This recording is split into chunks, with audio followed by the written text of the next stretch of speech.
Baiklah, hari ini saya akan melakukan praktikum IPA tentang gerak pada tumbuhan. Yang pertama, gerak seismonasti.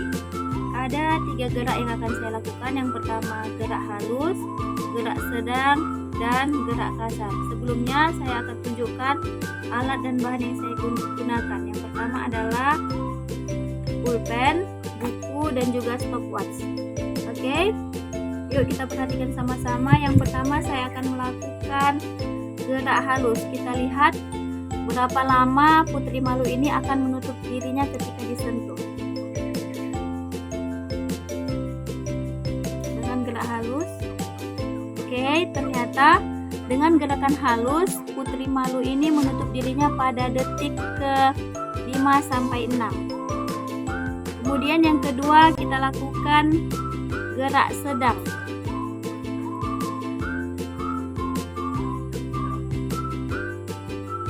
Nah, dengan gerakan sedang ini putri malu menutup dirinya pada detik keempat.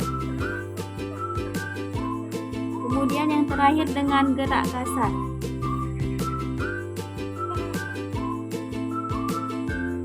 Putri malu menutup dirinya pada detik ke 1 sampai 2. Baiklah, terima kasih. Baik, pada hari ini saya akan melakukan gerak inseminasi pada tanaman yang sama, yaitu putri malu. Di sini saya sudah menyediakan 2 pot tanaman putri malu.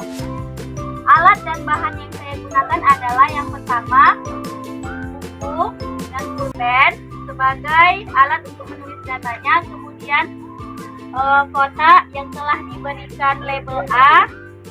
Ya, nanti fungsinya akan menutup salah satu tanaman putri malu, dan label yang kedua B. Oke, baik. Nanti di sini saya akan menutup salah satu putri malu dengan kotak ini. Kemudian kita tunggu selama 30 menit. Yuk kita lakukan. Ini dia, kita beri label A. Kita tutup tanaman putri malu yang pertama. Kemudian yang label B, ya, kita beri tanda di sini. Nah, kita tunggu selama 30 menit ke depan apa yang terjadi pada tanaman putri malu ini. Oke, waktu 30 menit sudah berlalu. Mari kita lihat apa yang terjadi pada kedua putri malu ini.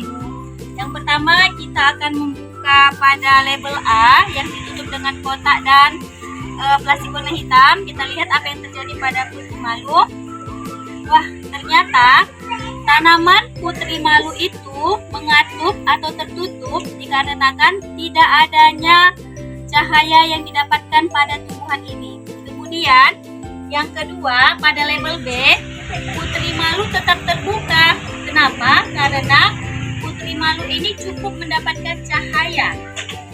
Nah, bisa kita ambil kesimpulan bahwasanya gerak pada tumbuhan putri malu terjadi karena adanya rangsangan atau reaksi terhadap kedap cahaya. Hari ini saya akan melakukan praktikum gerakan pada tumbuhan dengan gerak tropisme. Di sini saya menyiapkan alat dan bahan: kacang merah, 2 buah cup yang sudah berisi dengan tanah, dan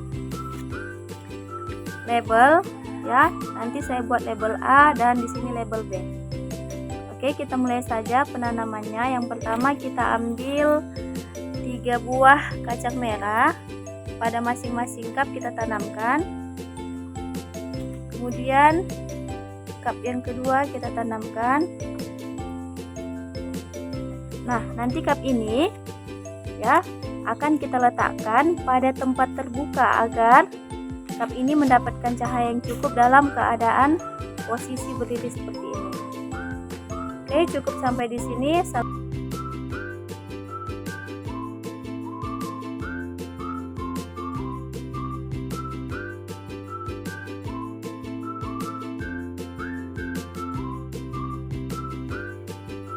Ini adalah hari ketiga saya mengukur pertumbuhan dan perkembangan kacang merah. Di sini saya menanam beberapa kacang merah dengan tujuan menghindari kegagalan dalam pertumbuhannya. Saya buat beberapa cadangan kacang merah. Untuk kacang merah yang pertama kita ukur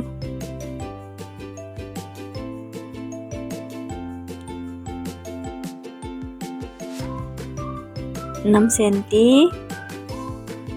Kacang merah yang kedua 5 cm. Kacang merah selanjutnya atau pot yang kedua, kacang merah yang pertama 5 cm, kacang merah yang kedua 3 cm.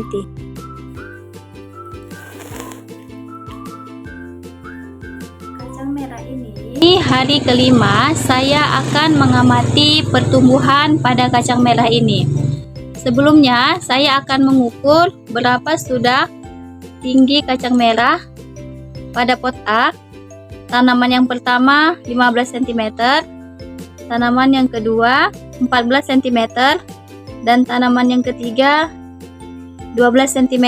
Pada pot B, tanaman yang pertama 15 cm, tanaman yang kedua 14 cm, tanaman yang ketiga 12 cm.